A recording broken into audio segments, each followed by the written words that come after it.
Have you ever wondered what happens when you stop playing video games? Well, today I'm going to show you 6 things you can expect to happen, and also what to do about each one. My name is Cam, and I know what this journey looks like because as a former hardcore gamer, I've been through each one myself. When I quit gaming over 10 years ago, I was on my own. Nobody was around to help me, so I had to face these 6 things alone. And unfortunately, that led me to relapse back into my addiction. Thankfully, I was able to break out of it again, and because I knew these 6 things, I was able to finally get out of it for good. So today I want to help you avoid the same fate. And I know this stuff works because for the past 10 years, I've helped thousands of other gamers stop gaming and get their life back on track. So if you're curious to learn more about how I can help you or your family get gaming under control, check the links in the description for information on my coaching programs.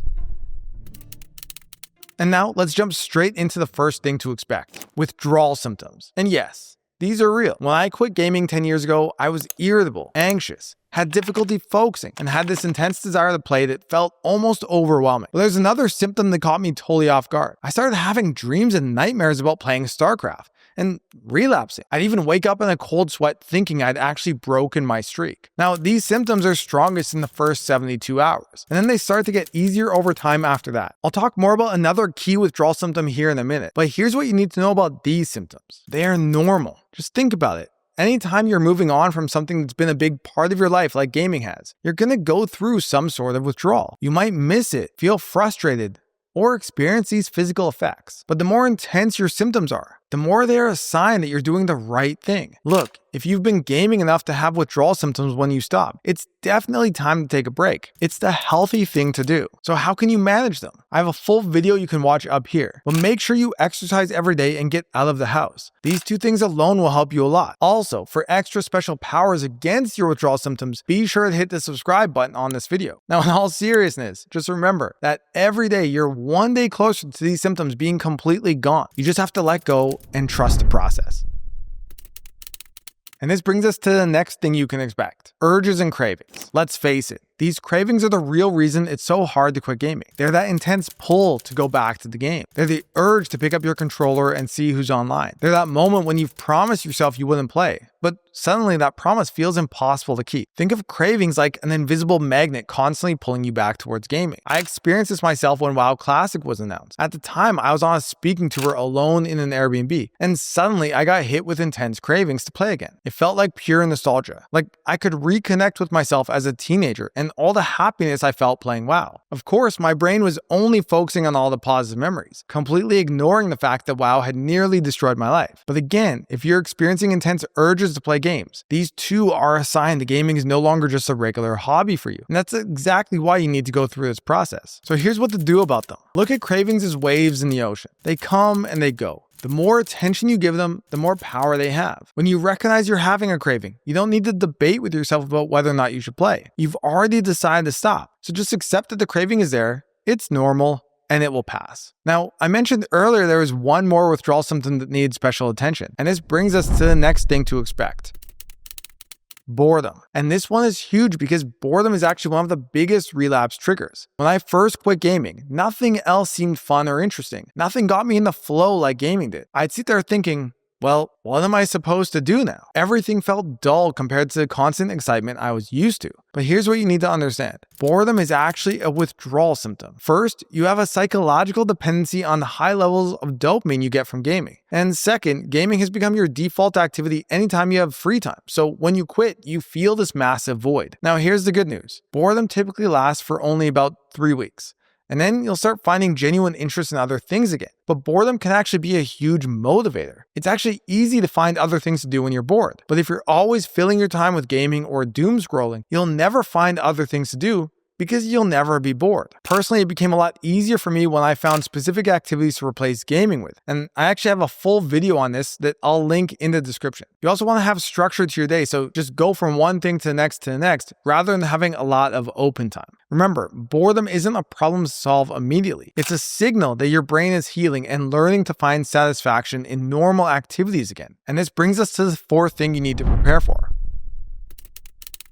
I'm a bit sad to say it, but your gamer friends might not support your decision to quit. And this can be one of the most emotionally challenging parts of your journey. I went through it myself also. I had a friend named Kevin who I used to game with all the time. So when I decided to quit, I asked him not to invite me to play anymore, but he kept doing it over and over and over again. Eventually, I had to make the difficult decision to stop being friends with him completely. Your friends might act like you are betraying them or trying to argue with you that gaming isn't even a real problem and you're just being dramatic. This happens because either it's a defensive reaction because your decision makes them question their own gaming habits, or it's simply out of their own selfishness. But here's the truth, and it might be hard to hear. The friends who aren't supportive of your decision to get healthy aren't actually your real friends. You're only friends because you have a common interest, not because they genuinely care about you being your best. Real friends will want to see you succeed and be healthy, even if that means you stop sharing their favorite activity. Now, it's completely normal to have a change in your friends when you make big life changes. Think of life as having different chapters, and the people in your life will naturally change with each chapter. Some friends are there for a season, others for a lifetime. So what do you do about it? First, identify friends who are genuinely supportive and find new ways to stay connected with them outside of gaming. And second, set clear boundaries with those who aren't supportive. And third, start finding new social activities where you can make friends who don't game. You can also come join our community on Discord to surround yourself by other like-minded peers who are pursuing a life beyond gaming.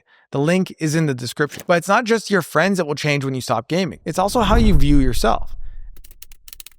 And that brings us to the next thing to expect. Since gaming is where you've been spending most of your time, being a gamer has likely become your identity. And that makes sense. Online, you matter. You might be a guild leader, a high-ranked player, or someone other players look up to and respect. In games, you have status, achievements, and recognition. But outside of gaming, who are you? This was my struggle. There was a huge contrast between who I was as a gamer, someone successful, and who I was outside of gaming, someone who was struggling. I was a high school dropout, constantly rejected by girls, feeling like a disappointment. So giving up my identity as a gamer felt like giving up the only version of myself that was actually winning. And here's what makes this even harder. As a gamer, you've probably been stigmatized for a long time. People telling you that you're wasting your potential, being a nerd, a loser. So when you think about quitting gaming, it can feel like you're proving everyone else right. But this identity crisis is actually an incredible opportunity. It's the same concept as starting a new chapter. It's not that gaming wasn't meaningful to you or that you weren't a gamer. It's just that you're now closing that chapter of your life and moving into a new one. And this new chapter, it's a blank canvas, a clean slate, a new adventure to go on, an opportunity to discover something entirely new about yourself, the chance to build a life that you don't need to escape from. So although you might be feeling like moving on from games is a negative thing, it's actually the opposite. You have so much to look forward to. And my life is an example of that. Things have only continued to get better and better over time. So be patient and trust the process. And this brings us to the sixth and final thing you can expect when you stop gaming. And it's actually the most exciting part of your entire journey. When you're gaming all the time, life is predictable. You know what to expect when you play. Even if you struggle to figure a game out at first, there's no real risk. You just press restart and you try again. Games have clear progression systems and they become part of your routine. If you have free time, you just hop on and play. You can always go on Discord and see who's online. Usually, at least one friend is there. But in life, there's risk.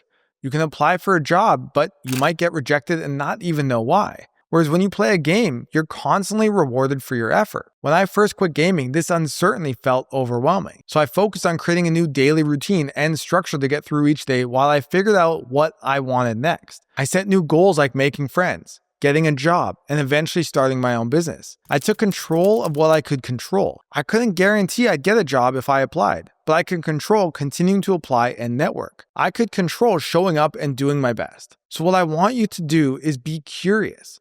You've spent all these years playing games and now you get to see a completely different aspect of life. For me, that led to traveling to new places, trying new hobbies, and meeting incredible people. Instead of being controlled by fear, I focus on having the courage to get outside my comfort zone. Think of it this way. In gaming, you're often an epic player with lots of achievements and high ranks. And when you quit, you're starting fresh, like level 1 in real life. But that's actually super exciting because you get to build an entirely new character, yourself. And here's the difference. In games, you have fun and achieve things. But when the new season resets or new games come out, those achievements don't really matter anymore. But when you accomplish things in life, you get to truly progress. I went from being lonely and rejected to meeting my wife. I went from being broke and living with my parents to living in a sea view villa in Asia. I went from failing high school to starting my own business and becoming one of the top experts in the world in my field. These accomplishments haven't just given me incredible opportunities. They've left me more fulfilled and happy than anything I ever accomplished in a game. It's just that when you're gaming, you don't know anything else exists. So you think that's the most important thing out there. But trust me, there's an entire world of adventure waiting for you. So those are the 6 things to expect when you stop playing video games. If you prepare for them, you will succeed and be able to turn your life around. Now, if you made it this far, be sure to hit subscribe and check the links in the description for information on my coaching programs. And if you want to know just how awesome life can get after you stop gaming, then watch this video.